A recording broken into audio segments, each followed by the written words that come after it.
నాకు ఎప్పుడు కూడా యేసు ప్రభు మాటలు గురించి ధ్యానించడం నాకు చాలా ఇష్టం. ఆయన మాటలు, యేసు ప్రభు మాటలు అవి జుంటి తేనెల ధారల కంటే కూడా మధురంగా ఉంటాయి. తర్వాత బంగారపు మాటలు, అవి జీవము కలిగిన మాటలు. నా దగ్గర రెడ్ లెటర్ బైబిల్ ఉంది.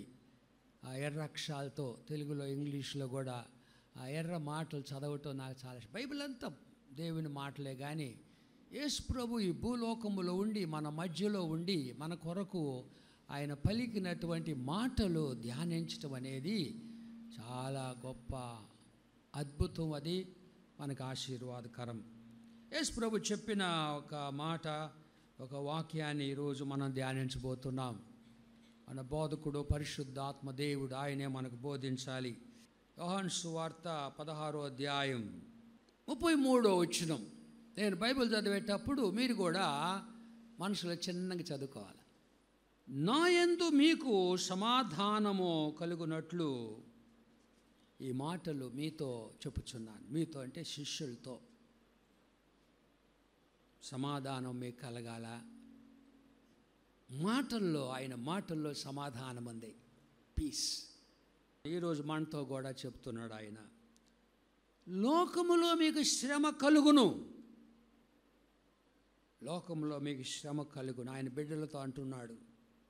అయినను ధైర్యము తెచ్చుకొనుడి, నేను లోకమును జయించి ఉన్నాను. లోకములో మీకు శ్రమ కలుగును. నా బిడ్డలారా, నా సంఘమా, నా సేవకులారా, నా శిష్యులారా, లోకంలో శ్రమ కలుగుద్ది మీకు. అయినా ధైర్యం తెచ్చుకోండి, నేను లోకమును జయించి ఉన్నాను. ప్రార్థన చేసుకుందాం. అందరం ప్రార్థన చేసుకుందాం. దేవుడు మన మధ్యలో ఉన్నారు. త్రియేక దేవుడు మాట్లాడతాడు. మన దేవుడు మాట్లాడతాడు. ప్రతి ఒక్కరితో మాట్లాడతాడు ఆయన. ప్రేమగల మా పరలోకపు తండ్రి, ఈ ప్రభు దినములో మేము నీ పాద సన్నిధిలో ఉన్నాము తండ్రి. మీరు మాతో ఉన్నారు. నీ పరిశుద్ధ దూతలు ఇక్కడ ఉన్నారు తండ్రి. నువ్వు మమ్మల్ని చూస్తున్నావు. నీ బిడ్డలని బలపరచటానికి నీ కను దృష్టి సంచారం చేస్తుంది. నీ బిడ్డలను బలపరచాలని, స్థిరపరచాలని, ఆదరించాలని ఇష్టపడుతున్నందుకు ఈ స్తోత్రాలు తండ్రి. నీ మాటలు మాకు ఆదరణ ఇచ్చును అని మాకు తెలుసు. పౌలు భక్తుడు అన్నాడు, ఈ మాటల చేత ఒకరినొకడు ఆదరించుకోండి. ఈ మాటలు పౌలు మాటలు కాదు, యేసు మాటలు.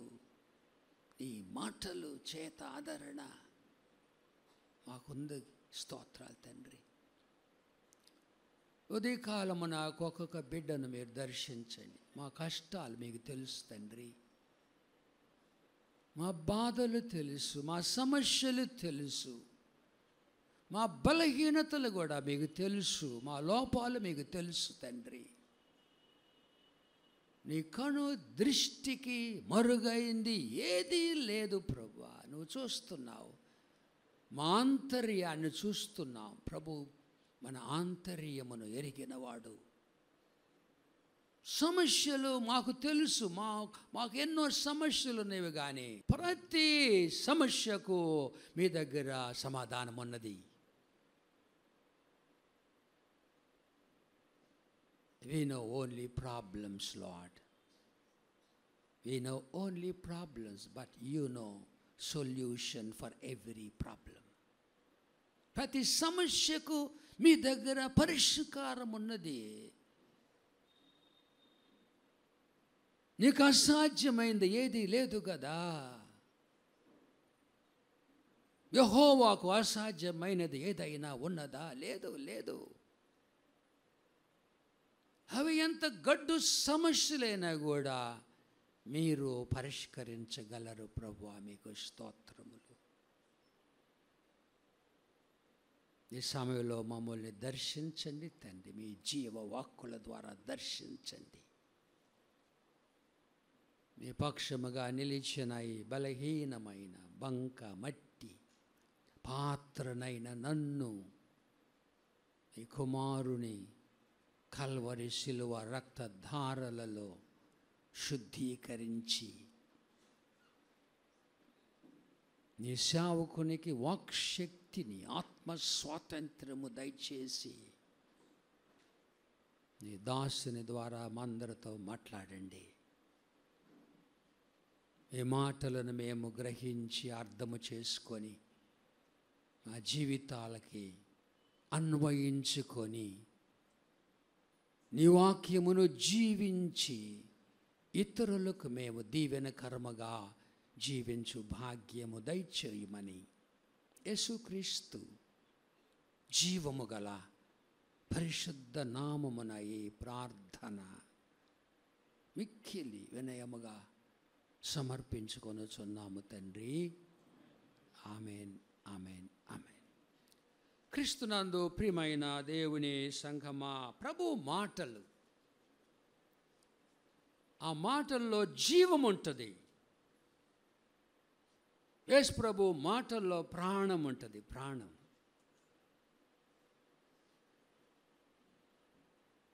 శారీరకముగా ఒక బాలిక చనిపోయింది, 12 సంవత్సరముల బాలిక. యేసు ప్రభు బాలికతో మాట్లాడాడు. ఎవరు మాట్లాడతారు? శవాలతో. పిచ్చివాళ్ళు అంటారు కదా, శవంతో మాట్లాడితే. ప్రభు ఆ పాప దగ్గరికి పోయి 12 సంవత్సరాల బాలిక దగ్గరికి వెళ్ళి అరమీ భాషలో తలితాకుమి అన్నాడు. అరమీ భాష, అరామిక్, యేసు ప్రభు మాట్లాడిన భాష. ఆ పాప బతికింది. యేసు మాటలో జీవం. చిన్నదానా లే, శవము బతికింది. యవనస్తుడు సమాధికి కొనిపోబడుతున్నాడు, విధవరాలి కుమారుడు. యేసు ప్రభు పాడి దగ్గరికి వెళ్ళి బుట్టి నప్పుడు ఆగిపోయింది. ఆ పాడె మోసేవాళ్ళు ఆగిపోయారు. యేసు ప్రభు మాట చాలా ఆశ్చర్యంగా ఉంటుంది. చిన్నవాడాలే, చిన్నవాడాలే అంటే అవనస్తుడు బతికాడు. మాట, యేసు మాట. 4 దినములు సమాధిలో ఉన్నాడు లాజరు. బెతనే గ్రామంలో యేసు ప్రభు సమాధి వద్దకు వెళ్ళి, లాజరు బయటికి రా, బిగ్గరగా, లాజరు బయటికి రా. బతికాడు లాజరు. 4వ రోజు శరీరము కుళ్ళిపోద్దంట. 3 రోజులు కొంచెం సుమారుగా ఉంటుంది. 4వ రోజు స్టార్ట్స్ స్టింకింగ్, డికంపోజ్ అయిపోద్ది అన్నమాట. బాడీ పురుగులు పడుతుంది. 4వ రోజు ఆ స్థితిలో దేవుడు బ్రతికించాడు. అలాగే ఆధ్యాత్మికంగా చనిపోయిన వాళ్ళు కూడా ఉన్నారు. పౌలు భక్తుడు ఉన్నారు, మన అపరాధముల చేతను పాపముల చేతను మనము చచ్చిన వారమై ఉండగా యేసు ప్రభు మనల్ని బ్రతికించినాడు. ఆధ్యాత్మిక మరణం. చాలామంది బతుకుతున్నారు కానీ ఆధ్యాత్మిక చచ్చిపోయారు. దేవునికి వాళ్ళకి ఏ సంబంధం లేదు. ఉదాహరణకి ఇస్కరియోతు యూదా యేసు ప్రభుతో 3.5 సంవత్సరాలు ఆయనతో ఉన్నాడు, మాటలు విన్నాడు, కానీ ఆయనతో తిరిగాడు, ఆయన బోధలు విన్నాడు, అద్భుతాలు చూశాడు, కానీ వాడు చచ్చిపోయినాడు. He was a dead body. జీవిస్తున్నాడు కానీ ఆధ్యాత్మికంగా చచ్చిపోయాడు. సార్దిసు సంఘముతో అంటాడు ప్రభు, నీవు జీవించుచున్నావు అన్న పేరు మాత్రం ఉన్నది కానీ నీవు మృతుడవే. పాస్టర్తో అంటున్నాడు, పాస్టర్తో.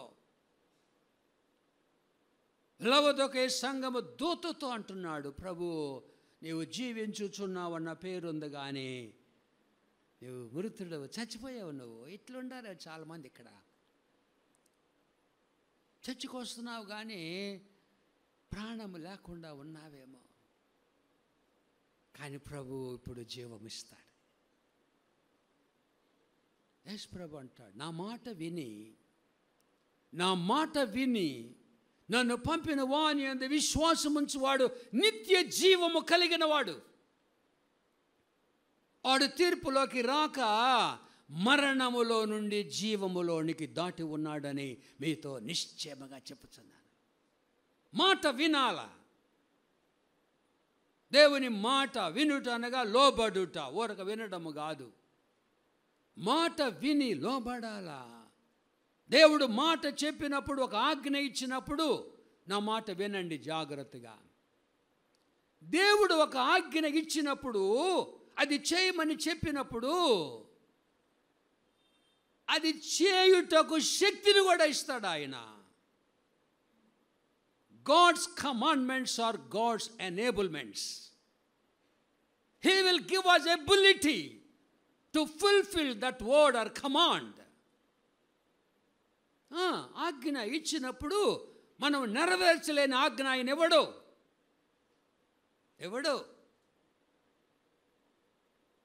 మనం ఏది చేయగలమో దానిని ఆయన మనకి ఆజ్ఞాపిస్తాడు. సాతాను ఏమంటే అది మీకు కుదరదులే, మనం చేయలేములే.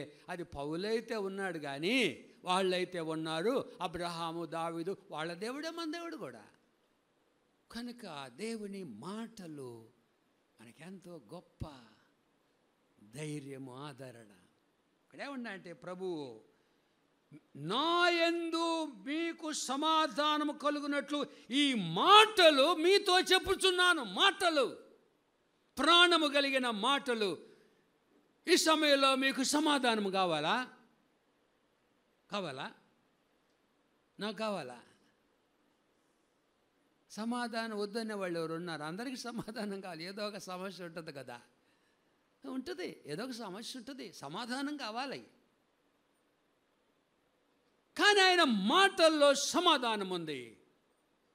దావీదు మాటలు జ్ఞాపకం చేసుకున్న ఆయన మాటల గురించి, దేవుని మాటలు, యేసు మాటలు, అవి ఎలాంటి మాటలు అనేది బైబిల్లో రాయబడింది. దయచేసి సంకీర్తన 12లో 6వ వచనం, యెహోవా మాటలు పవిత్రమైనవి. ఈ మాటలు అందరూ నాకు చెప్పాలి. అవి మట్టి మూసలో 7 మారులు కరిగి ఊదిన వెండి అంతా పవిత్రములు. All the words of God. ఏంటండి అలంకారం? ఫిగర్ ఆఫ్ స్పీచ్ అంట.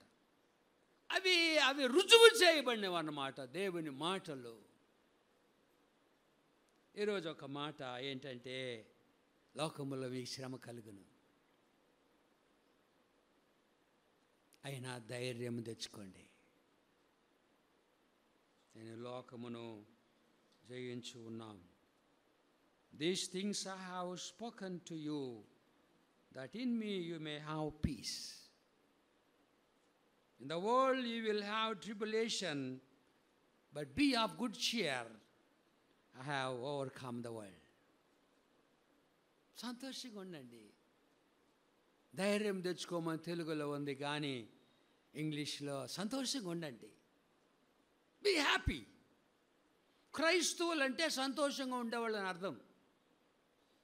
సంతోషంగా ఉండాలి. ఎప్పుడు ఏడు మొహాలు పెట్టకూడదు. కొంతమంది ఏడు మొహాలు ఉన్నాయి, కొంచెం. ఎందుకు అట్లా ఉన్నారు? Be happy. క్రైస్తవులు సంతోషము. అందరూ వచ్చి మీకు ఎందుకండి ఇంత సంతోషము, ఎందుకు ఇంత సంతోషంగా ఉన్న అనాలా, అడగాల. కష్టాల్లో కూడా మనం పాటలు పాడతాం. చనిపోయినప్పుడు కూడా ఎట్లాంటి పాటలు, మన పాటలు చనిపోయినప్పుడు పాటలు పాడతాము. ఎవరు పాడతారు ఈ పాటలు? Christians, only Christians can sing. ఇదే నాకు ఆనందం. ఎందుకంటే ఒక శృంగార దేశానికి ఈ వ్యక్తి వెళ్ళిపోయాడు కాబట్టి మనం ఆనందిస్తాం. కనుక దేవుని బిడ్డలు ఎల్లప్పుడూ సంతోషంగా ఉండాలా, కష్టాల్లో కూడా. ఎందుకంటే కష్టాలు కూడా దేవుని సెలవు లేకుండా మన దగ్గరికి రావు. Even sufferings come to us with the permission of God. సైతాను కూడా దేవుని సెలవు లేకుండా మనల్ని టచ్ చేసే అధికారం లేదన్నమాట. If you are the child of God, దేవుని బిడ్డవై, దట్స్ ఎ కండిషన్. దేవుని బిడ్డలకు అంత గొప్ప భద్రత ఉన్నదన్నమాట. ఆయన బిడ్డలకు అంత గొప్ప భద్రత. యేసు ప్రభు మాటలు ఎవరితో చెప్పాడు? లోకములో మీకు శ్రమ కలుగును. ఎవరితో చెప్పాడు? శిష్యులతో. శిష్యులంటే ఎంత ఇష్టమో ఆయనకి, యేసు ప్రభుకి. వాళ్ళకు కూడా ఇష్టమే. అన్నీ వదిలిపెట్టి వచ్చారు వాళ్ళు, సమస్తం విడిచిపెట్టి వచ్చారు వాళ్ళు. ప్రభుకి చాలా దగ్గరగా ఎంతోమందిని పిలిచాడు ఆయన. ప్రయాసపడి భారం మోసుకొనుచున్న సమస్త జనులారా నా దగ్గరికి రండి. He called all people. కానీ నిలబడింది 11 మంది. వాళ్ళకి అర్థం కాలా, ఆయన ప్రేమ అర్థం కాల. 12 మంది వాళ్ళు, ఒకడు వెళ్ళిపోయాడు. 11 మంది దగ్గరగా యేసయ్యతో 3.5 సంవత్సరాలు ఆయనతో కష్టాలు బాధలు అనుభవించినారు, శ్రమలు. వాళ్ళ గురించి ఏమంటాడంటే యోహాను సువార్త 13వ అధ్యాయం, యేసు ప్రభు తానంటే యేసు ప్రభు ఈ లోకము నుండి తండ్రి యొద్దకు వెళ్ళవలసిన గడియ వచ్చినని యేసు పస్కా పండుగకు ముందే ఎరిగిన వాడై, అన్నీ తెలుసు యేసు ప్రభుకి ఏం జరగబోతుందో. లోకములో ఉన్న తన వారిని ప్రేమించి వారిని అంతము వరకు ప్రేమించిన తన వారు అనగా శిష్యుల గురించి మాట్లాడుతున్నాడు యేసు ప్రభు. తన వారికి, తన బిడ్డలకు, తన సంఘానికి ఏమన్నా అంటే లోకములో మీకు శ్రమ కలుగుద్ది. తన వాళ్ళతో నువ్వు దేవుని బిడ్డవైనట్లయితే, నువ్వు ప్రభువు నందు విశ్వాసము కలిగి ఉన్నట్లయితే నీకు శ్రమలు వస్తాయి. ప్రభు అన్నాడు, శ్రమలు తీసేయమంటావు, తీసేయమనకూడదు. ఆయన పంపితే ఒప్పుకోవాలంతే, యాక్సెప్ట్ చేయాలి. ఈ కష్టాలు తీసేస్తావని తప్పుడు బోధలు వస్తున్నాయి. కష్టాలు వస్తాయి, కష్టాలు రావాలా. లోకములో మీకు శ్రమ కలుగును. శ్రమలలో ధైర్యం తెచ్చుకోవాలి. అది కృంగిపోకూడదు, కృంగిపోకూడదు, నిలబడాలన్నమాట ధైర్యముగా. కృంగిపోకూడదు. ప్రేమగల తండ్రి, మా మాటలకి ప్రాణము లేదు తండ్రి. నీ మాటలు నిత్య జీవపు మాటలు ప్రభువా. నువ్వు మాట్లాడుతున్నావు తండ్రి. ఈ లోకములో ఉన్నప్పుడు కూడా ప్రభువా నన్ను వాడుకునే వాళ్ళు ఎవరు లేరు తండ్రి. నన్ను దీవించు దీవించు దీవించు దీవించు. ఎంతకాలం దీవించావు? అది ఎప్పుడో. అయ్యా నన్ను దీవెనకరముగా వాడుకోమని ప్రార్థించేవాళ్ళు బహు కొద్దిమంది.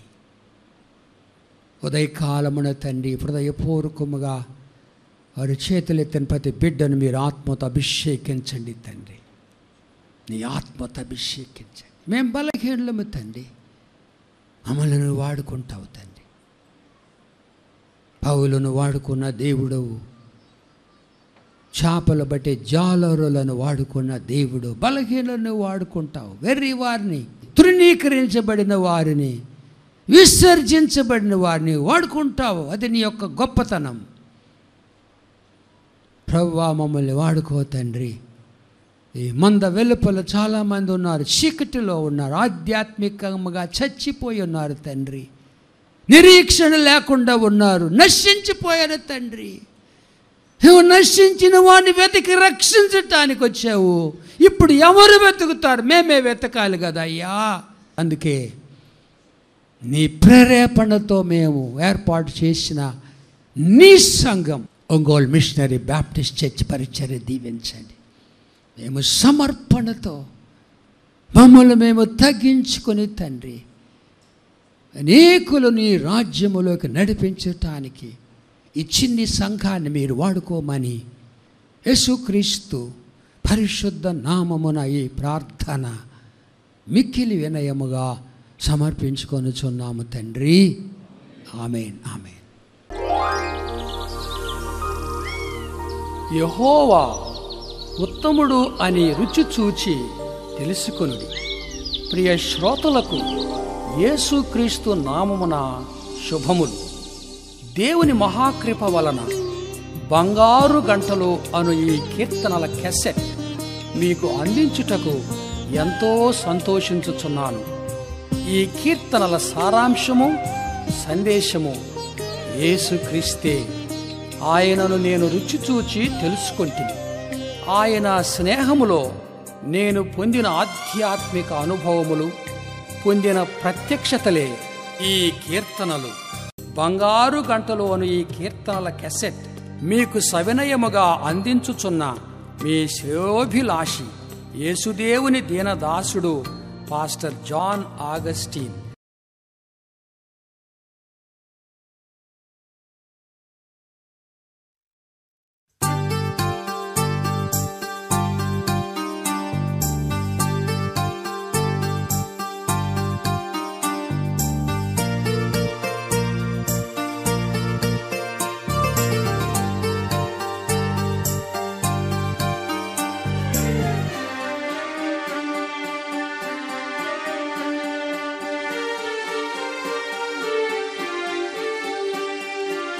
దుప్పి నీటి వాగులకై ఆశపడిన రీతిగానే దప్పిగుని నేనుంటినిప్పుడు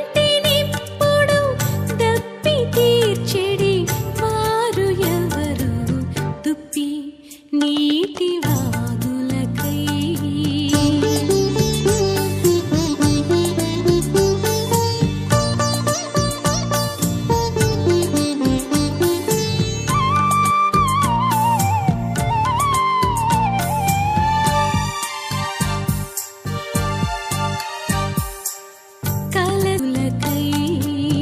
ఆశపడిన రీతిగానే దప్పిగుని నేనుంటినిప్పుడు దప్పి తీర్చెడి వారు ఎవరు? దుప్పి నీటి వాగులకై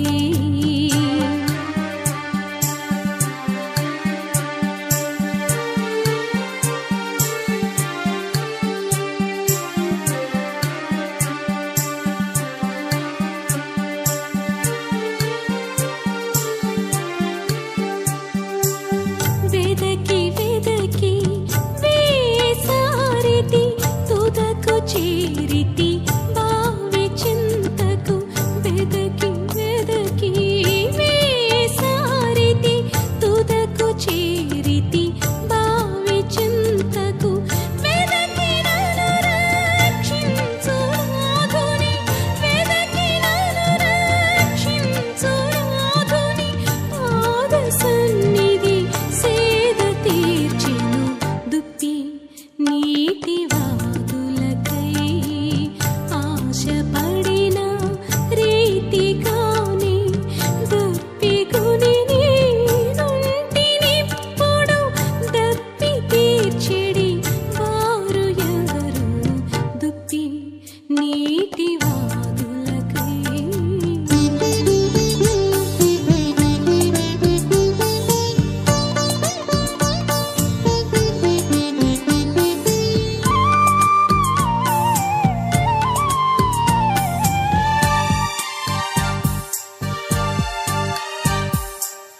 జీవజలముల దాత యేసని జీవవాక్కుల వలన తెలిసెను. జీవజలముల దాత యేసని జీవవాక్కుల వలన తెలిసెను. చావు చెంతనే ఉన్న నాకు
నీ